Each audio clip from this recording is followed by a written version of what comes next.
replacing rear brakes on a 2018 Odyssey. We got to put the rear brakes on maintenance mode to retract the thing.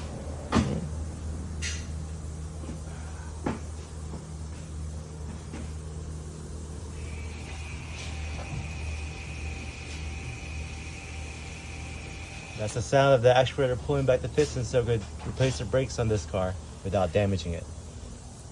Now, I can press it in.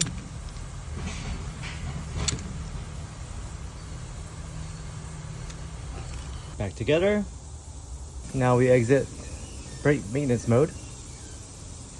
And we're done. Back to normal. And we're continue.